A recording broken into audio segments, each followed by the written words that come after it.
This content is for kids. It's not for kids. Isn't that what I said?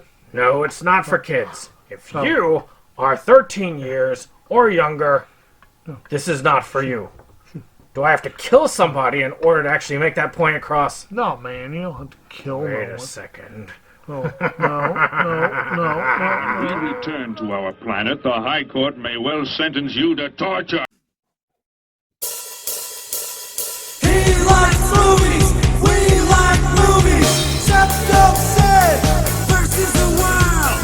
SeptumSin versus the world.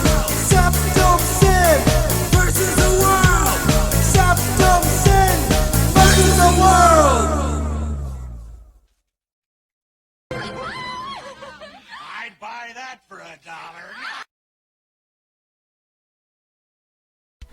Greetings! You're watching SeptumSin versus the World. I'm SeptumSin.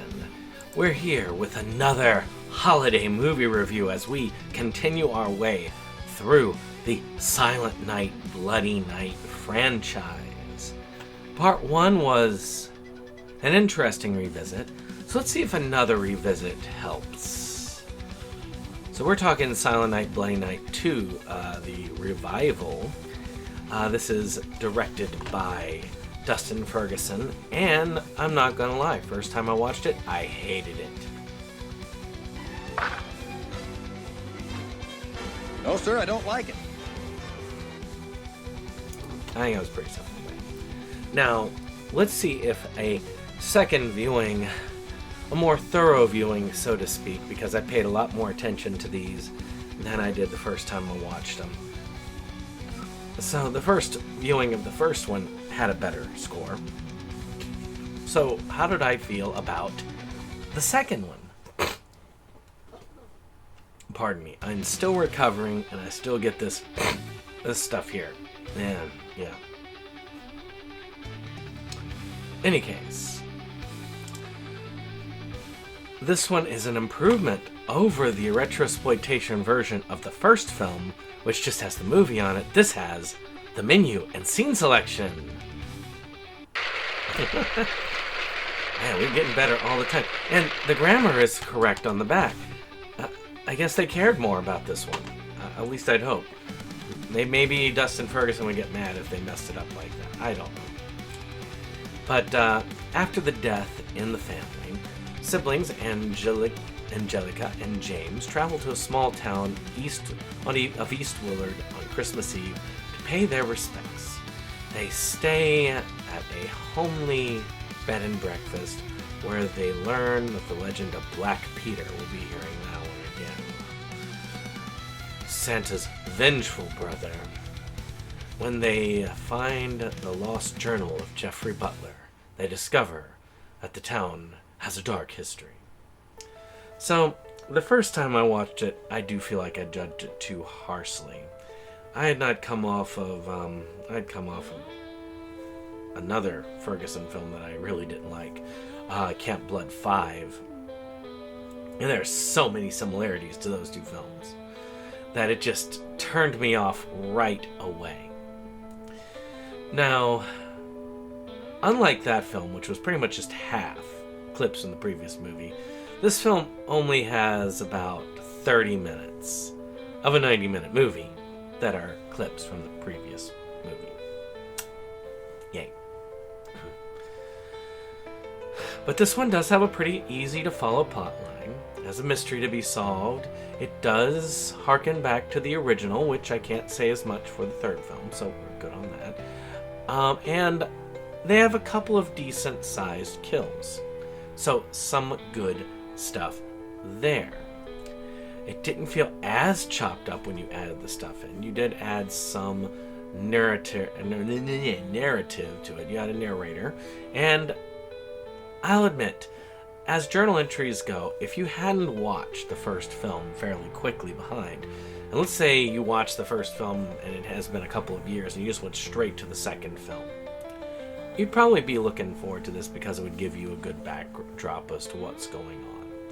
I guess the same could work for Camp Blood 5, but we'll see. I'm going to revisit it one of these days. Maybe on second chances or something. maybe. So, I'd say, as far as plot-wise, it's okay. It's got some interesting stuff in it. It's got a twist.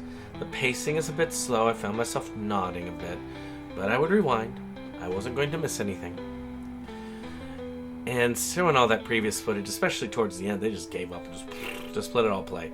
I don't know. It's very much a mixed bag. I think that it's passable if you haven't watched the first film in a while, or haven't watched the first film, period. I think it's not passable if you've done like I have and are watching it straight away after the first film. So let's talk acting. So acting, mostly par for the course for a micro-budget feature. Some wooden performances, but nothing that's going to take me out of the feature. I have no problems with any of the acting. Nothing stuck out as particularly good, particularly bad, just, it was alright. Production design.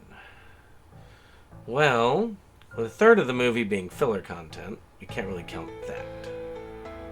But the hour of original film that we do have, we have some fun kills. I like the Santa killer costume that we have there. And it does have a high-grade kill. I really love the snow shovel kill. I thought it was great. I love how she collapses and kind of makes a snow angel as she's going like that. There's something about odd kills like that that could never happen in real life that are just entertaining to watch, especially in these types of films. I think I talked about that not long ago when I was watching Xmas 2 with the Christmas tree impalement.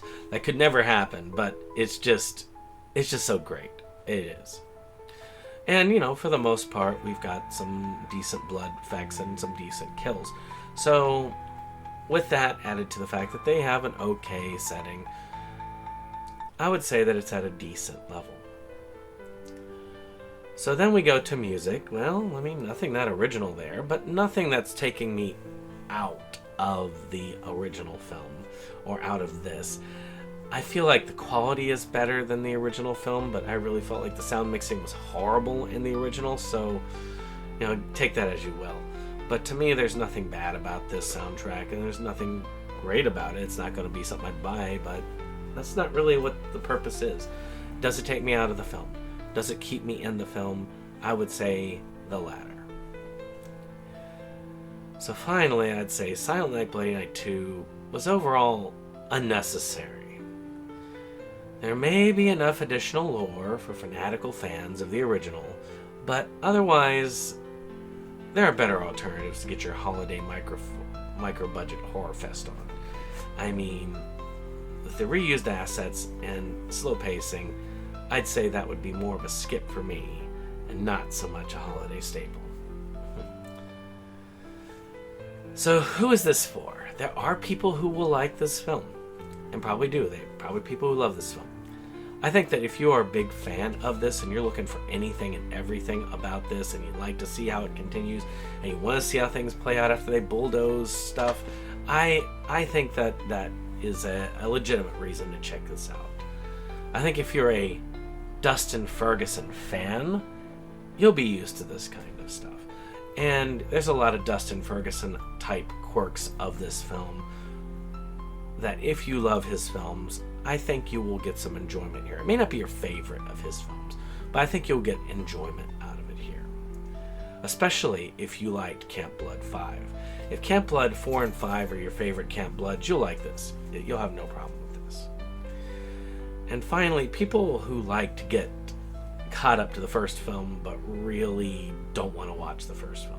If you either just don't want to watch the first film, period, but want to know what it was about, or you watched it but you really have no desire to watch it again, this isn't a bad film to go through that. It gives a decent summary with all the flashbacks. Well, I hope you've enjoyed this. If you did, hit that like, hit that subscribe, and share, and we will have you back next week as we cover Silent Night, Bloody Night 3. Oh gosh, what have I signed up for? See you next time. Bye-bye.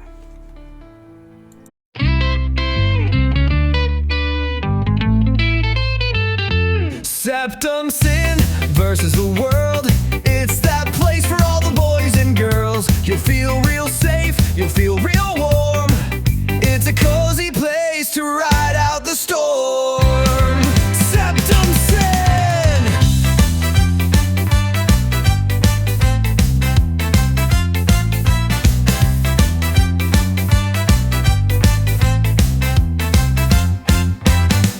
SeptumSin and his best boy Jake see the trends that scare us every day.